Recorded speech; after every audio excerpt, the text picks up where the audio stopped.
우리 문화에 깊이 뿌리 박혀 있는 시스템이 있다면 이 양반과 천민을 가리는 반상제도가 아니었나 이런 생각을 해보게 됩니다. 물론 지금도 이런 사람을 계급으로 나누는 인도의 카스트 시스템 같은 거 있는 거 우리도 알고 있습니다.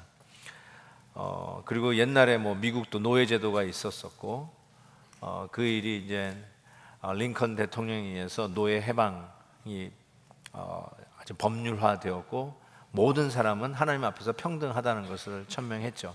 그럼에도 불구하고 우리 한국 사람들에게 흐르는 이 정말 희한한 문화가 있다면 이 양반과 천민을 나누는 이런 양천제도 혹은 반상제도가 아닌가 싶어요. 제가 그럼에도 진담반 농담반으로 얘기하는 게 뭐냐면, 그렇게 면면하게 양반들도 있었고 천민들도 있었는데 저는 아직도 천민 출신을 한 번도 만나본 적이 없다는 사실입니다. 모든 분들은 전부 다 양반이에요. 천민들 다 죽었나 봐요. 전부 다 양반들이에요.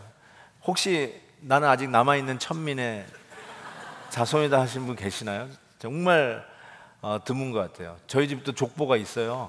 보니까 여러분도 족보가 있죠. 본을 따지고 팔을 따지고 하면서 몇 대 손 우리 조상이 영의정이었다, 임금이었다 이런 거 얼마나 많이 따집니까? 이렇게 제가 이 말씀을 시작하는 이유가 성경에 아주 비슷한 사건이 오늘 본문에 적혀져 있는 것입니다. 그것이 무엇이냐면, 오늘 사도행전을 1장에 시작하면서 우리 교회 미션 1.8의 비전이 사도행전 1장 8절 아닙니까?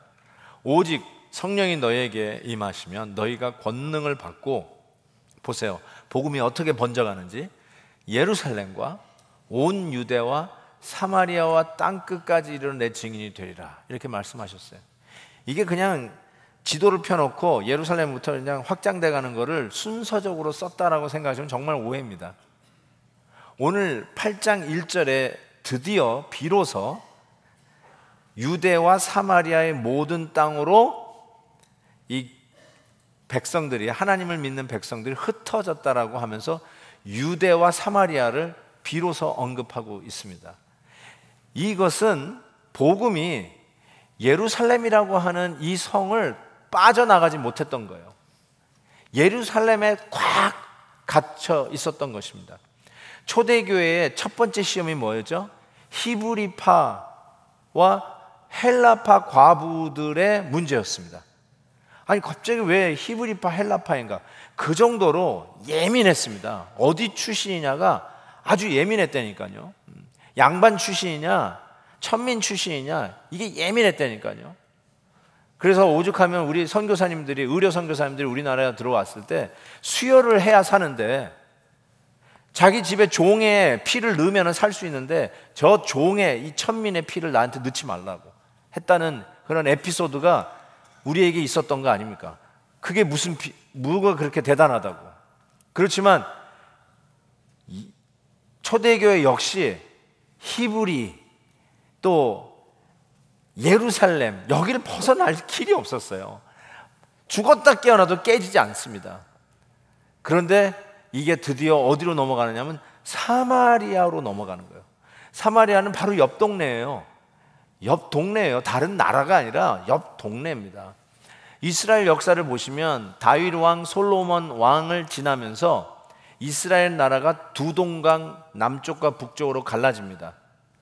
북쪽을 이스라엘이라고 부르고 남쪽을 유다 이렇게 불렀습니다. 그런데 이 북쪽 나라가 주전 722년에 그 당시 아시리아 제국에 의해서 멸망을 당합니다. 그런데 이 아시리아가 어떤 정책을 폈냐면 그 북쪽 이스라엘에 살던 이스라엘 유대인들을 옮깁니다. 흩어지게 한다는 뜻이죠. 옮겨요. 왜냐하면 이 나라를 잃어버리면 이 민족주의가 탄생되어 가지고 결집돼 가지고 구테타를 일으키든지 이런 동란을 일으킬 수 있잖아요. 그렇기 때문에 막 흩어버리는 거죠. 그리고 나서는 아시리아 사람들을 거기에 심습니다. 그리고 자연스럽게 섞이게 해요. 쉽게 얘기해서 우리 식으로 피가 섞이게 된 거예요. 서로 결혼도 하게 되고.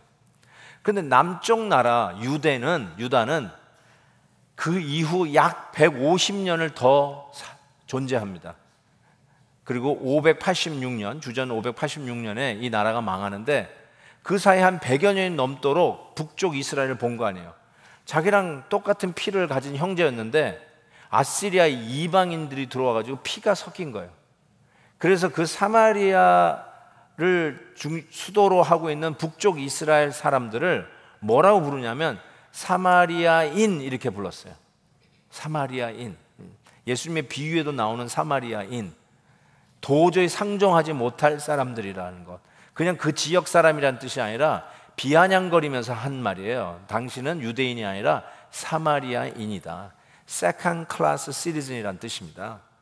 상종을 못할 사람, 피가 섞인 사람들, 상종을 못하고 코드가 안 맞는 사람들, 어쩌면 우리의 나라의 민족성을 배신한 사람들, 어떻게 피가 섞일 수 있냔 말이에요. 유대인의 혈통을 지켜야지. 바로 그러한 입장에서 사마리아 사람들도 상종을 하지 않았잖아요. 그 북쪽으로 올라갈 때도 그냥 사마리아를 통과해서 가면 금방 갈 것을 사마리아 땅을 어떻게 유대인이 밟아요. 그래서 요단강을 건너서 지금의 요르단이라고 하는 나라를 통해서 북쪽으로 갔다가 넘어가는. 그래서 사마리아 땅, 이 더러운 땅, 나는 그 땅을 밟고 싶지 않다라고 했던 인습, 악습이 꽉 쥐고 있어서 그쪽으로 갈 수도 없는데 예수님이 요한복음 4장에 보면 사마리아에 갔어요. 그래서 깜짝 놀라잖아요. 바로 그 우물가에서 만난 여인과 대화할 때 어떻게 유대인 청년이 나 같은 이 사마리아 여자에게 그것도 대화를 걸 수 있냐는 거죠.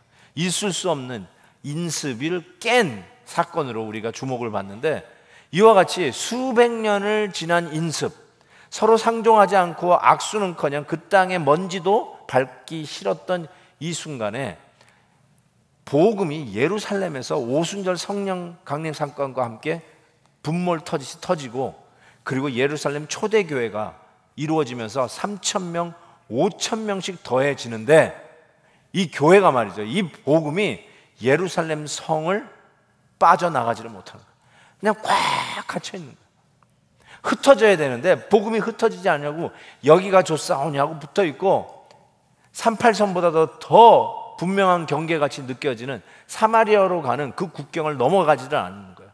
베를린의 장벽보다 더 두꺼운 장벽이 쳐져가지고 사마리아는 가지를 않는 거예요. 그런데 오늘 말씀 보니까 드디어 이 복음을 들고 이 예루살렘 크리스찬들이 사마리아에 가서 복음을 전하는 모습이 일어난다는 거예요. 그래서 왜 이런 일이 일어났는가 봤더니 교회에 큰 박해가 일어났다는 뜻이에요. 이 복음이 도무지 이 사마리아 땅 그쪽으로 갈 수가 없는데 핍박이 닥치더니 하나님의 이 예루살렘 교회 성도들이 흩어지기 시작하는데, 바로 드디어 핍박 때문에 사마리아의 땅에 가는 거예요. 그러면서 3, 4절에 이렇게 얘기했어요. 사울이 교회를 잔멸할세 각 집에 들어가 남녀를 끌어다가 옥에 넘기니라. 예수 믿으면 다 그냥 죽이든지 옥에 쳐넣는데, 이것 때문에 흩어진 사람들이, 잘 보세요, 두루 다니며 살 집을 찾았더라, 먹을 것을 구하더라, 새 직장을 구했더라 하면서 정착하는 과정으로 설명하지 않고 이 피난민들이 뭘 했냐면 복음의 말씀을 전했다라고 역사학자 누가는 그 사건을 이렇게 기록하고 있다는 사실이죠. 여러분, 전쟁이 일어나면 피난민들이 일어나죠. 그리고 피난민들이 나가면, 여러분 우리 6.25 전쟁 때도 부산 하나 남고 다 떨어져 나갔잖아요. 살기 위해서 왜 먹을 걸 구하러 다니지 않았겠으며, 살기 위해서 자기의 거주지를 왜 찾아다니지 않았겠습니까? 당연한 거죠. 틀림없이 핍박을 받아 목숨아 나 살려라 하면서 흩어졌던 이 예루살렘 성도들, 이 초대교회 성도들이 틀림없이 집도 구하고 직장도 구했을 텐데, 그거에 관심보다는 그들이 흩어져서 한 일이 뭐냐면 복음의 말씀을 전했다, 이렇게 적고 있습니다. 저는 이것이 너무너무나 참 하나님이 하시는 방법이라고 생각해요. 그러면서 5절에 보니까 빌립이 드디어 이 사마리아 성에 가서 그리스도를 백성들에게 전파하는 사건이 일어나게 됩니다. 그러면서 사마리아에 부흥이 일어났어요. 6절 8절에 보니까 무리가 빌립의 말을 듣고 행하는 표적도 보고 한 마음으로 그가 하는 말을 따르더라. 많은 사람들에게 붙었던 더러운 귀신들이 크게 소리 지르며 나가고 또 많은 중풍병자와 못 걷는 사람이 나왔다라고 했어요. 여러분, 이게 지금 예수님 사역 때 일어났던 기적들이에요. 그리고 예수님의 제자들이 사역할 때 일어났던 기적들을 그대로 적고 있는데, 그 기적이 사도들이 안 갔는데 소위 빌립 집사가 갔는데 똑같은 현상이 일어났다는 것이에요. 그러면서 그 다음 말씀이, 이 말이 그냥 가슴에 팍 닿는데, 그 성에 큰 기쁨이 있더라. 복음이 전파되었더니 그 성이 큰 기쁨을 얻었더라. 저는 이것이 오늘도 여전히 통하는 메시지라고 생각해요.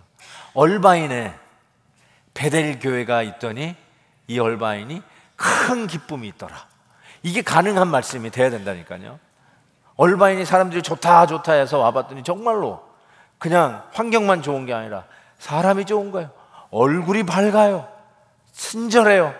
야, 나도 기회만 있으면 여기 살고 싶다. 어떻게 이렇게 좋은 동네인가? 알고 봤더니 베델 교회가 있다는 거예요. 베델 성도들이 있다는 거예요. 예. 꼭 그렇게 될 수 있기를 주의 이름으로 축복합니다. 예. 사마리아 성이, 이 도시가 드디어 복음을 받았다는 소식이 예루살렘 교회에 들렸어요. 빌립 집사가 올라가서 말씀을 전하는데 지금 일이 나는 거예요. 사건이 터졌어요. 예루살렘 교회가 어떤 교회입니까? 3,000명, 5,000명씩 뿌득뿌득 크는 교회예요. 사도들이 그 오는 성도들을 일일이 맡아서 가르치고 전하고, 그래서 기도와 말씀 전하는 일에 전무하기 위해서 7 집사를 뽑고, 세상에 어떻게 이렇게 교회가 뿌득뿌득 클 수 있을까요? 그런데도 이게 예루살렘을 타 넘지를 못하는 거예요. 탈 예루살렘이 안 되는 거예요. 복음이 꽉 항아리에 갇혀 있듯이 갇혀 있는 거예요. 근데 성령이 너에게 임하시면 예루살렘뿐만 아니라 그 옆 나라 인습 악습 속에 가지 않든 사마리아에 가야 되는데, 너희들이 그 세컨 클래스 시리즌이라고 피가 섞인 아주 더리한 민족이라고 하면서 그 땅도 밟기 싫어하는 그 민족에도 복음이 가야 되는데 거기 가지를 않아요. 그래서 드디어 예루살렘의 이 벽을 허물고 그 경계선을 뛰어넘어 사마리아로 가는데 뭐가 왔다고요? 핍박이 오기 시작해요. 핍박이 와서 드디어 이 복음이 사마리아 성에 들어가는데, 이 빌립 집사가 들어가서 복음을 전하는데 예루살렘에 있었던 그 역사가 똑같이 일어나고 있다고 보고가 들어온 거예요. 그랬더니 사도 베드로와 요한이, 소위 사도 넘버 1, 넘버 2가 하고 간 거예요. 파송을 받아서 예루살렘 교회에서 확인하고 오십시오 하고 보내게 된 거예요. 사도를 보내서 확인하는데 한 가지 딱, 여태까지 제가 항상 캥기는 말씀이 하나 있었어요. 근데 이번에 이게 해결이 되는데, 그게 뭐가냐면 16절에, 실은 15절 16절을 한번 읽어볼게요. 그들이 내려가서 그들을 위하여 성령 받기를 기도하니, 그러니까 베드로하고 요한이 사마리아에 가가지고 그렇게 기도하니, 그 다음에 16절 이렇게 돼 있어요. 이는 왜 가서 기도했냐면, 아직 한 사람에게도, 사마리아에서 전도받은 사람 한 사람에게도 성령 내리신 일이 없고 오직 주 예수의 이름으로 세례만 받을 뿐이더라, 요 말이요. 이게 딱 목에 가시처럼 이게 해결이 안 되는 거예요. 아니, 왜 이렇지? 왜 제가 해결이 안 되냐면, 저나 여러분이 예수 믿고 구원받은 하나님의 백성 아닙니까? 오늘 뭐 유아 세례도 베풀었지만 우리가 세례를 받았다는 말은 우리 안에 성령이 계시고 성령이 내재하시고 성령이 오셔서, 성령이 아니고는 예수 그리스도를 주라 시인할 수 없기에, 여러분이 예수 믿게 된 것이 논리적으로 드디어 깨달아져서, 여러분의 IQ가 높아져서 옛날에는 이해 못했던 걸 드디어 이해가 돼서 오늘부로 나는 예수 믿겠다 땅땅땅, 그리고 예수 믿은 게 아니라, 그렇게 예수 믿는 사람 한 사람 제가 본 적이 없어요. 예수 믿게 된 거는 설득당하신 거예요. 어느 날 어느 순간에 믿겨지신 거예요. 여러분 머리가 좋아지셔서 믿기 시작한 게 아니라 믿겨지신 거예요. 이걸 성령의 역사라고 합니다. 성령께서 여러분이 오셨고 믿겨지게 하셨고, 어느 날 예배 드리는데 눈물이 쑥 빠지게 되고, 어느 날 기도하는데 가슴이 데워지고, 어느 날 예수 믿는 그 일이 얼마나 감격스러운 일이 된지 모르고, 주님이 나를 위해서 십자가에 돌아가셨던 사건이 2000년 전 그 사건이 오늘 나를 위해서 일어난 사건으로 믿어지는 거예요. 이게 바로 성령의 역사거든요. 이게 성령의 역사예요. 그러니까 내 경험이나 여러분의 경험이나 내 주위에 예수 믿는 경험은 예수 그리스도를 믿고 세례 받을 때 그때 성령은 함께 하시는 성령님이셨어요. 근데 사마리아 성에 베드로 요한이 가서 그들을 위해서 기도하는데, 왜 기도하냐면 아직 이미 빌립이 전하는 메시지를 받고 그 복음 안에서 내가 예수 믿겠습니다 하고 세례까지 받았는데 아직 성령 내리신 일이 없다라는 요 말씀이 딱 걸린 거예요. 이게 무슨 말이지? 성령을 함께 임하시는 건데 왜 성령이 여기서 딜레이, 시간차를 두셨을까? 이게 저는 솔직히 안 풀리는 질문 중에 하나였어요. 근데 이걸 계속 묵상하는데 드디어 풀렸어요. 왜냐하면 여러분, 만약에 이게 동시에 다 일어났다라고, 왜냐하면 예루살렘 교회가 동시에 일어난 거 아니에요. 성령 강림이 일어나면서 교회가 탄생됐잖아요. 그러면서 막 3,000명, 5,000명씩 와가지고 세례 받으면서 예수 믿는 사람이 되잖아요. 그때는 성령이 아직 안 임했더라 이런 말 없거든요. 동시다발로 일어난 거거든요. 근데 왜 유독 사마리아 성에서의 이 예수 믿는 사건은 시간차를 두었을까? 뭐를 위한 것일까? 뭐를 하나님이 우리에게 가르쳐 주시려고 하는 것일까? 라는 생각을 하다가, 아까 그 벤추라에 만약에 두 번째로 교회가 생기는 거라면 제가 보낼 거 아니에요. 보냈는데 책임 있는 우리 목사님들이 가가지고 기도를 하는데 우리 교회에서 일어났던 일들이 그때 딱 터지는 거예요. 다시 이쪽으로 돌아오면 사마리아에서 사도 베드로하고 요한이 기도를 하는데 자기네들이 오순절 성령 강림 때 성령이 내려오시는 성령 충만함을 그때 받는 사건이 그대로 자기가 기도할 때 터지는 거예요. 그러면 어떻게 되는 거예요? 이거는 진짜다. 지금 이 빌립이 복음을 전도하면서 일어나는 이런 수많은 기적들은 이거는 하나님이 하시는 진짜 사건, authentic 하는 일이다. 사도들이 올라가서 checking out the authenticity of this happening in Samaria. 그런데 finally this is it, it's a real, 그러니까 하나님이 하시는 일이야 하고 사도들이 기도할 때 성령 강림하는 사건이 터졌다는 거예요. 만약에 이미 터졌으면 확인할 길이 없잖아요. 눈에 안 보이는 사건을 확인할 길이 없잖아요. There's no way you can make sure. 그렇잖아요. 근데 사도들이 기도할 때 성령이 임하는 걸 보면서 This is real. 그래서 그 이후로부터는 뭐 일이 터졌다 그러면 꼭 사도들이 안 가도 하나님이 하시는 일들이 검증되기 시작하는 것이죠. 그래서 이 사마리아 성에서 예수 그리스도의 이름을 믿고 세례받고 그 다음에 간격을 두어서 사도들이 올라가, 즉 말씀의 권위, 성경 말씀을 쓴 사도들, 예수님에게 직접 배운 아이위트니스, 그 사도들이 올라가서 기도할 때 오순절 성령 강림 사건이 그 안에서 그대로 똑같이 터지는 거 보면서 This is a real thing 하고 얘기했던 거죠. 그래서 시간차를 두었다는 것이 확 와닿는 거예요. 아, 이런 거구나, 이런 거구나. 여러분,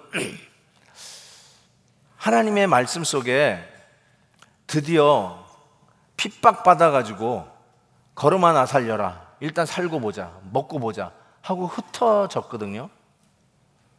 근데 성경의 관심은 흩어져서 잘 먹고 잘 살았더라, 어떻게 정말 요행으로 짭을 잡게 되고 어떻게 요행으로 빈집을 하나 얻어가지고 드디어 정착하게 되었더라, 이렇게 쓴 게 아니라 그들이 얼마나 힘들었을까는 안 봐도 비디오 아니에요. 여러분, 이민 와서 여기 계신 분이 여러분의 이민 생활 정착하는 걸 도와줘도 만만치 않잖아요, 이민 정착이. 근데 핍박받는 상황 속에서 달아난 이 예루살렘 성도들이 지금 이방 땅에서, 익숙하지 않은 땅에서 얼마나 힘들었겠어요. 근데 그 힘들었던 예증은 하나도 쓰지 아니하고 뭐에 관심이냐면 그들이 흩어져서 뭘 했냐면 예수 그리스도의 복음을 전했어요. 그래서 질문이 나오는 거예요. 여러분은 피난민입니까? 선교사입니까? 여러분은 이민자입니까? 유학생입니까? 아니면 선교사입니까? 그 질문을 오늘 이 본문에서 물으셔야 해요. 여러분이 어떤 이유로 여기에 왔든지 성경은 이렇게 얘기해요. I don't care. 이민 오셨어요? I don't care. 공부하러 오신 유학생이세요? I don't care. 직장에 일로 오라고 그랬어요? 그래서 얼바인 지점을 맡으셨어요? I don't care. 이민자로 환경과 여러 가지의 이유로 해서 유학생으로 직장 때문에 자녀들 때문에 교육 때문에 비즈니스 목적으로 은퇴하고 날씨가 좋아서 그런 거 상관없이 여기에 오셨는데 여러분이 피난민 멘탈리티로 사느냐 아니면 초대교회 성도들처럼 핍박 가운데 걸음아 나서려 당연히 흩어질 수밖에 없었지만 흩어진 곳에서 사명이 무엇이냐? 복음을 흩는, 복음을 전하는 선교사의 삶을 살았다는 것. 이게 너무나도 중요한 거예요. 그래서 여러분은 어떤 이유로 여기 왔든지 간에 여기가 선교지다 믿으시고 복음 전하는 선교사가 되시기를 바랍니다. 아멘 안 하는 분들을 위해서 다시 한번 묻습니다. 왜냐하면 너무 중요한 거예요. 여러분 어떻게 여기 오시게 되는지 모르겠어요. 얼마에는 베들교회가 있으니까 선교지역이 아니니까 나는 가만히 복음 안 전하고 그냥 앉아서 예배만 드리겠다 하시는 분도 있을지 모르지만 아니에요. 여기 선교지역이에요. 여기 얼바인이 괜찮은 동네 같지만 정말 복음이 제대로 전해져야 될 곳이 저는 이 동네라고 생각해요. 그 묘한 엘리티즘, 묘한 특별의식, 그게 희한하게 이 얼바인 주민들에게 많은 것 같아요. 우리가 제일 잘 살아, 우리가 제일 잘 나가, 우리는 특별한 사람들이야, 학군도 최고야, 똑똑한 사람들만 모이는 곳이야. 아주 희한한 교만들로 가득 차 있는 이 아성을 우리가 깨야 되는데 그 깨는 방법이 뭐냐면 복음 전하는 선교사로 살아야 돼요. 그런 의미에서 여러분이 어떤 이유로 다른 곳으로 이사 가도, 직장에 옮겨져서 이사를 가도, 자녀들 때문에 부모님이 따라가는 일이 있어도, 여기가 날씨 좋은 줄 알았더니 지진이 있다 하더라, 그래서 다시 마이애미로 돌아간다 할지라도, 어떤 이유로 가시든 간에 여러분이 흩어진 곳에서 피난민의 멘탈리티로 사지 마십시오. 피해 의식과 피해 망상으로 살기가 쉬워요. 왜 나는 왜 이러냐, 왜 나한테 이런 거 안 해주냐, 이게 피난민의 멘탈리티거든요. 교회 와서도 왜 나한테는 왜 줄을 서라고 하느냐, 왜 나한테는 주차장이 없느냐, 왜 맨날 비전에 가라고 하느냐, 이거 전부 다 피난민 멘탈리티예요. 피해 의식 속에 살아요. 근데 여러분은 어떤 모양으로 흩어진 간에 가는 곳에서 예수의 복음을 증거하십시오. 선교사로 사십시오. 선교사로 나가십시오. 이사 갈 때 저한테 얘기하세요. 선교사로 파송해 드리겠어요. 정말 선교사로 나가세요. 따라하세요. 나는, 안 따라하기만 해봐라. 나는 선교사다. 아멘. 선교사로 사십시오. 선교사로. 초대교회는 목숨 때문에 흩어져 달아났잖아요. 피난민들이었잖아요. 근데 피난민 의식으로 살지 않았어요. 선교사로 살았어요. 흩어진 곳에서 복음 전하면서 살았다는 거예요. 이러한 놀라운 초대교회의 역사 속에 역시 짝퉁이 출현합니다.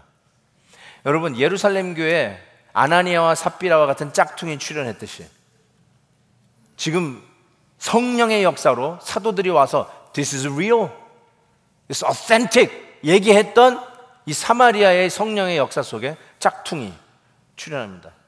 이 짝퉁이라는 말이 표준어인가요? 지금 갑자기 생각나네. 자, 가짜 출현. 가짜가 출현했어요.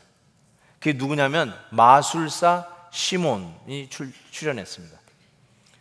이 시몬이 마술사예요. 마술을 하면 사람이 깜짝깜짝 놀라잖아요. 오 마이 굿네스. 그러면서 사람들이 어텐션을 주잖아요.